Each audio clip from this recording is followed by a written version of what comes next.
So if you're watching this video, chances are you're just getting into night vision and you want to build something like this that you could put in your head and do cool night vision stuff with. So today we're going to be going over all the components you're going to need to make the most out of your new night vision setup and some tips and tricks on getting the best experience out of using night vision for the first time. And of course, if you guys have any good advice that I may have missed in this video, please include them in the comments below. We like to see more experienced users helping new users out. So without further ado, let's get into it. We're going to go over the device, how to mount it on your head, the helmet itself, and counterweights and other considerations that will give you the best user experience possible.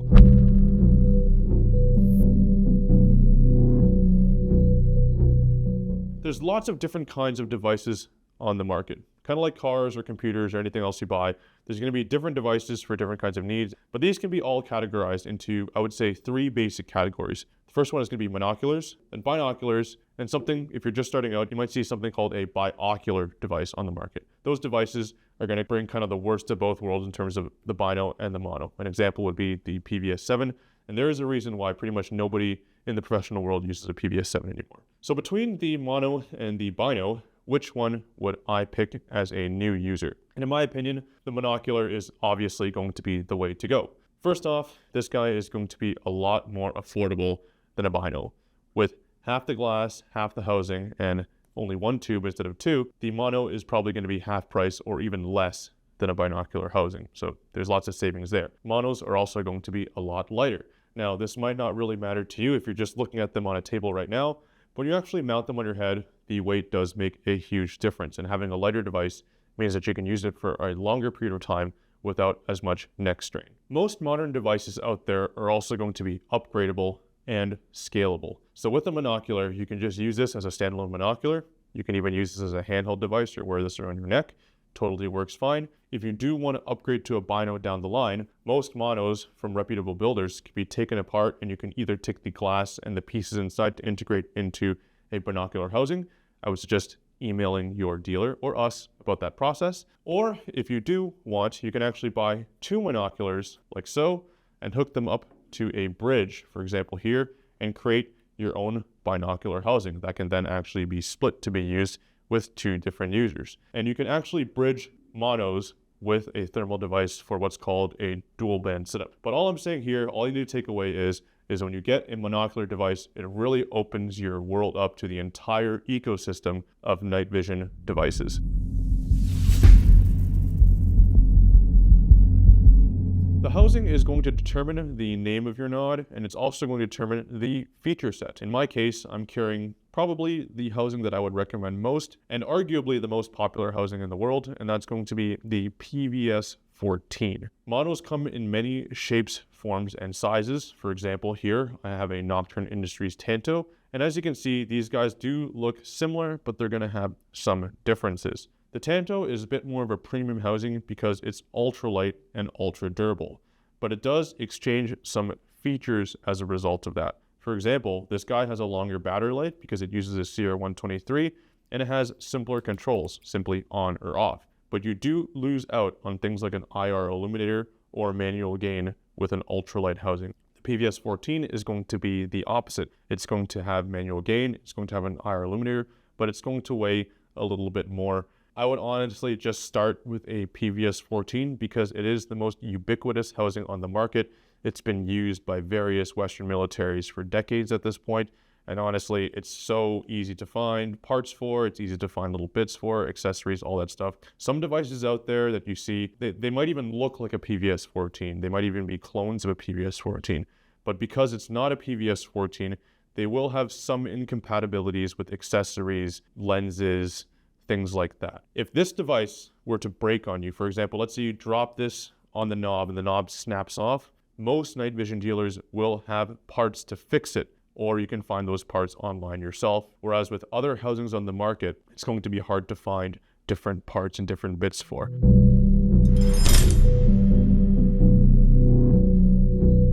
So what does the housing actually house? Well, the most important part of your night vision device, and the thing that actually makes it tick, is going to be the image intensifier. And that actually is the tube inside of your night vision device that does all the work, basically. A great video on this subject is actually made by the huge channel Veritasium, I believe. They actually do a pretty cool video on how night vision works. And honestly, they explain it probably a lot better and more concise than I could without having to bring up a bunch of crazy scientific jargon. Basically, what the tube does is it collects light from the environment and then it amplifies it to electrons and then it projects an image onto a screen, kind of like a CRT TV. That's a very, very oversimplification of what they do, but for the end user, that's all you really need to worry about in terms of how they work. Now, that being said, collect light, what do you mean? I thought a night vision device was supposed to see at night. And yes, that's true. Even in dark environments, such as at night or inside your house, there's going to be small ambient light sources, such as through a window, from the stars, from the moon, that the tube needs to use to collect light to be able to make an image. If you put this device in a room with absolutely no light, let's say if the window's covered, blacked out, you put like something down at the door so there's no light shining through the crack of the door, no matter how good your tube is, you actually won't be able to see anything. So night vision does rely on a little bit of light to be able to see stuff. They are magic, but they're not that magical. So with that being said, when you're looking for tubes, what are you looking for in terms of specs? And there's a huge amount of ways to break this down, but the most important spec you want to look at is going to be FOM, or figure of merit. Generally, the higher the FOM of the tube, the better it is going to perform, and then the lower, the worse. FOM is actually made up of two different specs multiplied by each other. One of them is going to be the limiting resolution, and then the other one is going to be the signal to noise ratio, or SNR. The limiting resolution, in my opinion, is going to be the lesser of the two specs that you need to be concerned about. Basically, what limiting resolution means is when they test these tubes in the factory, they test them on a chart which has line pairs on it. You're looking at how far can the tube see on this chart before the line pairs become indistinguishable. Now, there is a bit of a caveat to this. The raw tube spec of limiting resolution is actually going to be limited itself by just the physics of the glass you put on it. So in all honesty, as long as you're above the number 64 line pairs per millimeter, you're going to be fine. The difference between a 64 line pair per millimeter tube and a 72 line pair per millimeter tube is honestly not that different. And on many spec sheets, the way that line pairs are measured is in thresholds. So if it says 64 LP per millimeter, it might actually be as high as like 71.9 line pairs per millimeter, but they cannot classify it as a 72 line pair per millimeter tube because it just doesn't meet that threshold. Now, signal to noise is going to be a more important spec. And what this means is basically how much noise are you getting in the device. When the light levels go down, your device is going to scintillate or make noise a lot more than if the light levels are higher. So if you have less noise, your image won't get lost in that noise as much, and you're going to have better detection capabilities than if you have a tube with a high amount of noise. The higher the SNR, the clearer the image is when the light levels drop because there's less noise, and then the lower, the opposite. SNR works in these kinds of thresholds as well, although it doesn't have as much thresholds as resolution. They measure these pretty granularly, so you'll have tubes that have, let's say, 23 out of 24 and 25. So for me, I would really not consider anything below 20 SNR. Not too worth it. You're going to have crazy amount of noise in the image. It's not going to be too usable. I would say the sweet spot for an entry-level device in Canada is going to be around 23, 24, 25. Then when you get to 25 to 30, you're going to be getting into a much better device. And then 30 and above, it's where you're going to start to get exceptional performing devices. Honestly, if you guys are using this in a semi-lit environment, you can get away with a pretty entry-level tube. But if you guys are using this in ultra dark environments, let's say canopied forests, overcast nights, indoor places, that's when you start to get what you're paying for different specs. When you're choosing between different devices that have the same kind of product line and similar specs, what you really want to be looking out for is going to be cosmetics. Different tubes will have different cosmetics. And by cosmetics, I mean like what's commonly called blems or factory dark spots. I highly suggest asking for tube images before you buy the device so you know exactly what you're getting. The way that these are made is not super exact compared to a lot of other things. These are analog devices and they're made in vacuum chambers, and there's a lot of different things that can go wrong. It's kind of like binning if you look at CPUs or GPUs. So some tubes will be really clean.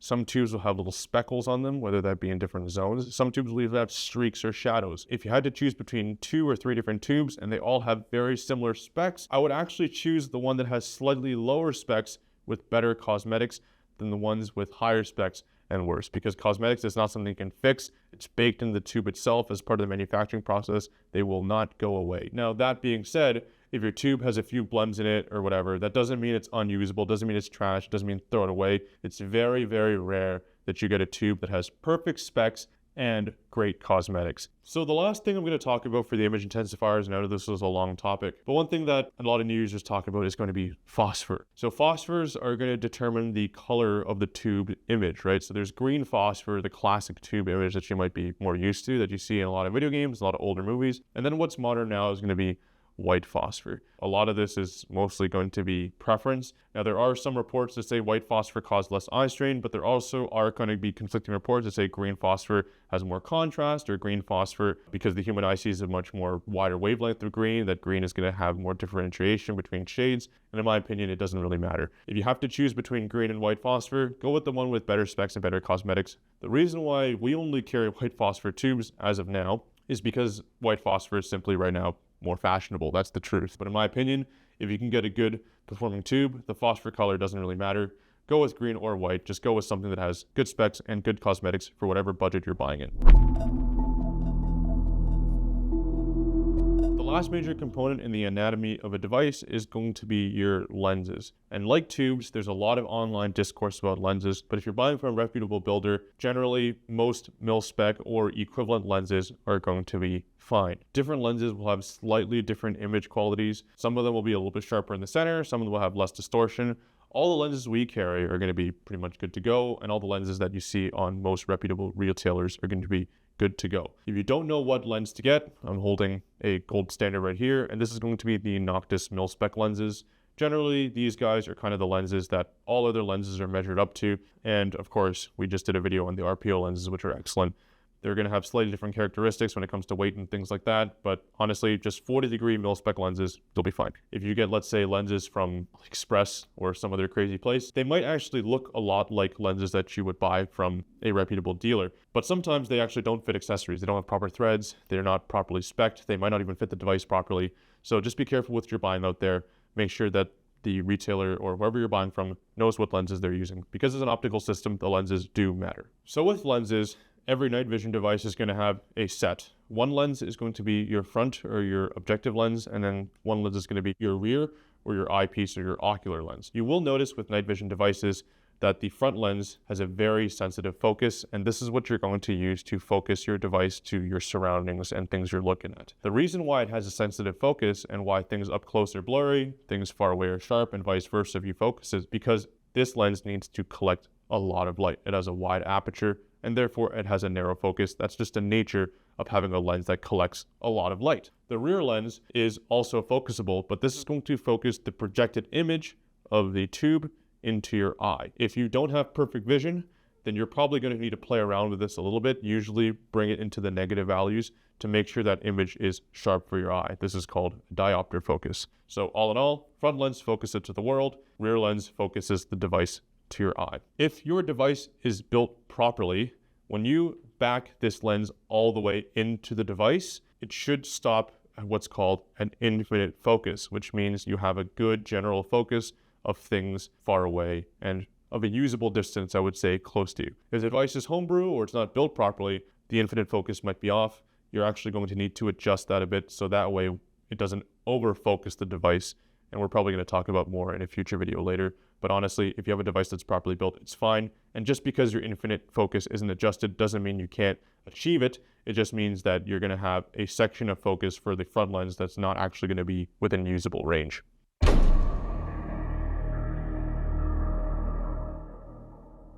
So how do you actually care for this guy to make sure it lasts as long as it does? So first off, people look at the spec sheet and they often see the number 10,000. 10,000 hours MTF. This thing actually has a limited lifespan of 10,000 hours. Oh my God, why even bother buying analog night vision if it's going to last only 10,000? Well, 10,000 hours, according to my math, means that if you use this device every single day for 8 hours at night, this device is going to last 3.5 years. If you use it for half that amount of time, so half the days of the year, it's going to last for 7, and then so on and so forth. If you use this once a week, this thing is going to last over a decade. So I don't think that limited lifespan really matters if you're using this thing realistically. And don't forget, 10,000 hours usually is the minimum time to failure, which means that chances are the device will last much longer than that. What you do need to worry about a little bit more is going to be protecting your tube against light damage. Because these are analog devices, they can suffer burn-in. Kind of like if you guys are as old as me and you've played games on a CRT TV, you know, if you leave it on the menu screen for too long, pretty soon you're gonna have a picture of Ryu like permanently burned on your TV in the corner somewhere, right? So these guys could exhibit a similar effect if they get oversaturated with light. How do you determine how much light damage is going to add damage to the device itself? That's going to be very, very hard to determine, but two things you want to look at are going to be the duration of exposure and the intensity of the source. By duration of exposure, I mean if you leave this on the counter and you don't turn it off and you're pointing at even the tiniest LED, if you leave it there for hours and hours on end, you're going to have a permanent burn in your device.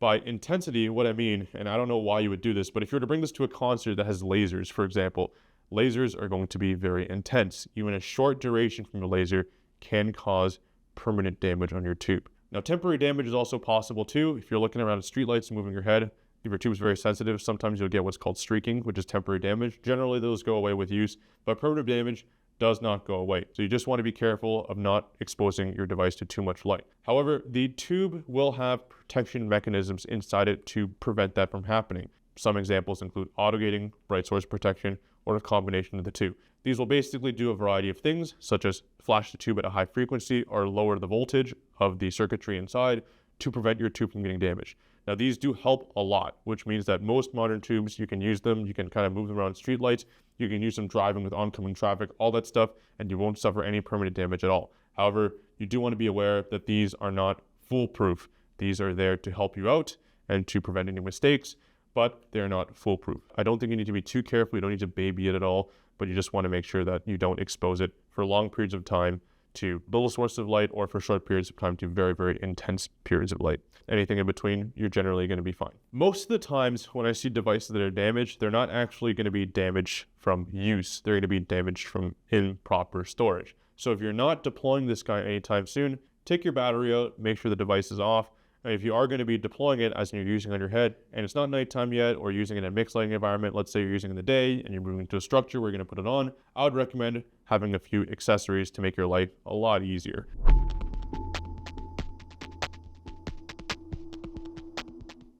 So first off, this is called an aperture or an iris device. And this is a Cold Harbor CHAD. And what this does essentially is it opens and closes to allow you to control the amount of light that enters the device. When it's closed all the way, you're going to have what's called a pinhole. And basically, this also actually makes the device more focused because you're narrowing the beams of light converging into the sensor. But more importantly, you're going to prevent a lot of the intensity of the light that's coming in. Now, this isn't foolproof. If you do want to be foolproof, I do recommend having some sort of blackout cover. In this case, I have a CHAD Keeney. But this blackout cover, as you can see, blacks the entire front of the device out. It's like a lens cap, so that way no light gets in. I can actually turn this device on right now, point it at my studio light, and because it's blacked out, I can point it there forever and until the battery drains and it won't get any damage. So having a blackout cover or something like an iris does prevent the light damage from happening from improper use or storage. They are much more durable than people think,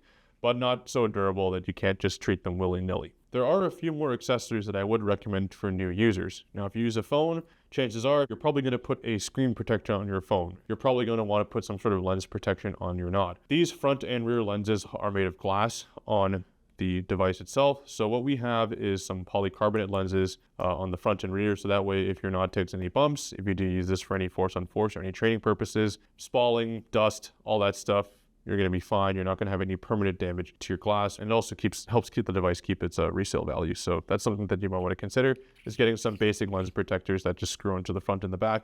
They don't add much profile to the device, but it does help you from getting damage, and it's also a lot easier to clean than the curved surface of your lenses. That's pretty much what I would recommend for just starting out. You don't need to worry about any crazy accessories. Just get some sort of lens protector and then get some sort of blackout cover and then enjoy using your device.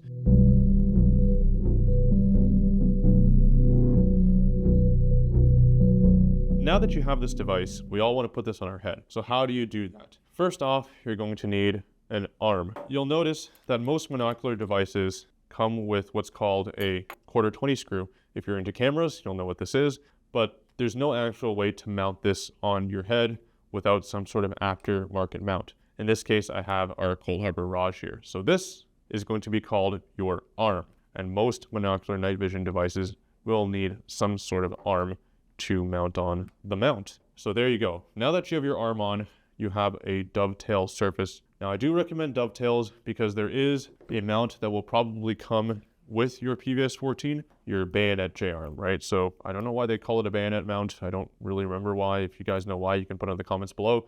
Bayonet mounts are pretty outdated at this point. They're going to be a lot bulkier. It's also going to come with this skull crusher thing here. And trust me when I say this thing's a skull crusher, because this thing really sucks to wear. And it's also, as you can see, this is fresh out of the box and it's already wobbling. So I don't recommend using a bayonet mount when you can avoid it. Stick with a dovetail like I have here on this J-arm. So here I have a Cadex mount. There's lots of different kinds of mounts in the market, and the Cadex mount is one of the more premium and expensive mounts out there. I totally understand if people want to kind of skimp out on some things on their device, like specs and stuff like that, to save money. But in my opinion, getting a good mount is going to make a huge difference. You're buying real nods, you should probably get a real mount. Now, there are going to be cheaper mounts out there that do work, and we do sell some of them, but most people, when they upgrade their devices, they kind of keep their mounting hardware and they change actually the device itself. So buy once, cry once, get a good mount that works well for you. In my case, I'm using a Cadex mount. It's probably my favorite mount on the market, made in Canada, and it has a lot of features. This is a thing that's going to be controlling the height. So everybody has different size heads, so you can control the height. You can also tilt the mount up for stowage. So that way, if you're not using the nod, you can have it sitting up on your head that you've probably seen. You can also adjust the travel, so the forward and back. You can adjust how far the device sits on your head, and then you can adjust the tilt. So you can adjust the tilt based on where your helmet's sitting. This guy will click into your shroud over here. So arm, mount, shroud. The shroud is the part of the helmet that's going to accept your mount. There's lots of different shrouds out there. Unless you're buying a really, really crappy repro shroud, chances are most shrouds are going to work fine. They're just going to keep the mount clipped into position. If you do put your mount on and you notice it's a little wobbly, because there's so many different mounts and so many different shrouds out there, sometimes the tolerances aren't going to be always exactly the same. What I recommend doing is taking a little bit of electrical tape or some sort of tape, putting it on the back of the mount so it kind of presses up against that surface there, and that really removes pretty much all the wobble. This thing is on there, rock solid. You don't have to worry about it. And then you can put your night vision device on like so. Night vision device, your arm, your mount, all integrated into one system. So if you notice, I did something there, and that's articulate the night vision device. Now, this is a rather new kind of innovation that's only been around for the last couple of years or so. Most traditional J-arms, I have this kind of more traditional looking J-arm on this Tanto here, actually cannot articulate. And that's fine. It can actually articulate left or right to change your eye dominance, but it cannot articulate out of the way for stowage. I do recommend getting an articulating mount, because what's really nice about this is if you're using this in, let's say, a low ceiling environment, such as a car, you don't have to worry about having your nod up and hitting the roof of your car. You can just have your nod out of the way, still deployed, but you can see under it and you can still bring it into usage. And if you want to switch eyes for whatever reason, you can switch eyes. Articulating arms are going to be something I recommend for new users. It's just going to make the experience of using your nod a lot better. Just like articulating tubes makes the experience of using binos a lot better, because now you don't have to fuss with buttons. You just grab the nod and move it out of the way, and then grab and move out of the way when you don't need it.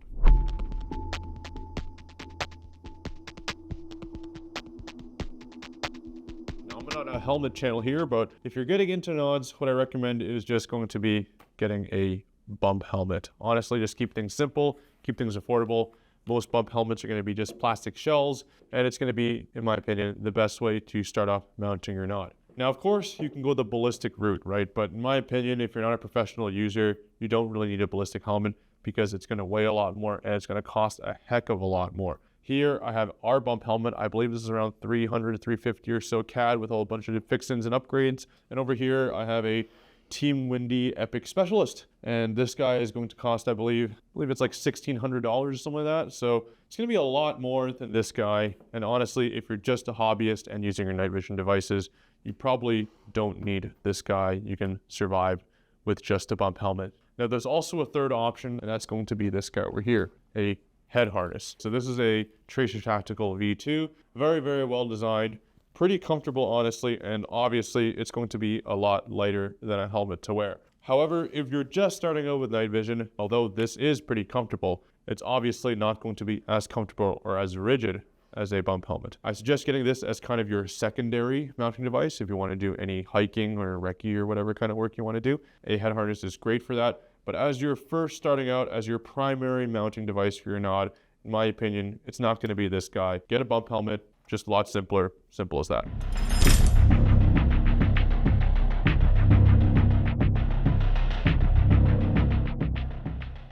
Because the Nod adds a lot of weight to the front, you're going to need some sort of weight in the back to balance it out, so that way it doesn't jiggle and ride all over the place and you actually have less perceived weight on your head. So I'm using here a Macabre pot sticker. It's very simple. Inside here there's just some steel rods, and this allows you to balance it perfectly.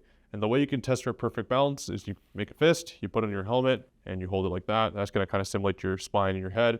And if it stays kind of parallel like this, you kind of know that your night vision is perfectly balanced. You don't need to break out the scales or anything like that. You just want to make sure that it sits nice so that it doesn't ride up or down. And I actually like a little bit more weight in the rear than the front, because it's not just the weight of the device you're counteracting, it's also how far forward it sits and the weight of the mount and all that stuff. So just make sure the back is a little bit heavier than the front. Now, some of you guys might be asking, well, what about batteries, right? What about battery packs that you see? Well, first of all, it comes down to cost, guys. I'm trying to make this video for beginners. We do want to save on cost here. Battery packs, cables, all that stuff are going to cost a lot more.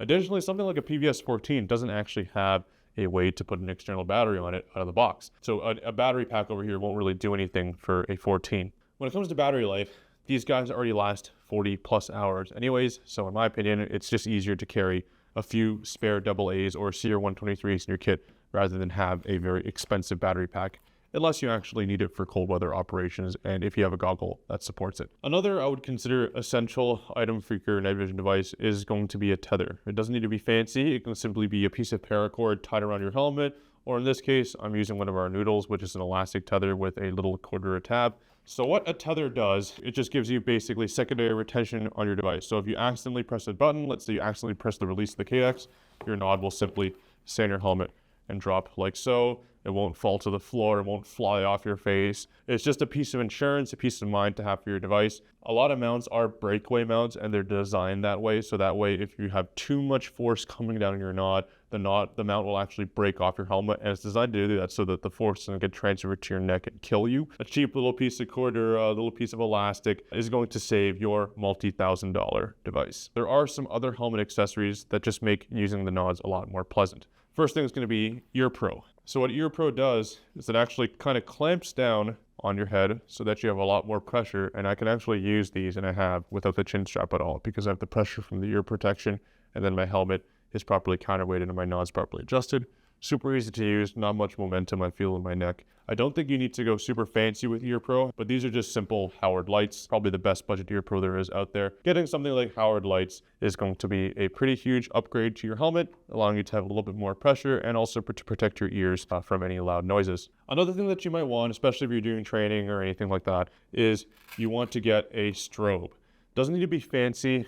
For example, you can get an Adventure Tac strobe. This guy's got every feature under the sun. Steve did a pretty cool video on this. This guy you can program, do a bunch of crazy stuff. But honestly, sometimes you just want to be seen at night so that way nobody bumps into you. And just having a cheap strobe will do the trick. This is, I believe, a bike light, and I think this thing was like 10 bucks. And this, honestly, put some Velcro on this, stick on your head. It works totally fine. You don't need anything fancy. Again, guys, you don't need to spend all the money in the world. Honestly, just having something practical and that works well to get you out there to use your Nods and to have a lot of capability is going to be a lot better than spending a lot of money on stuff to LARP, in my opinion.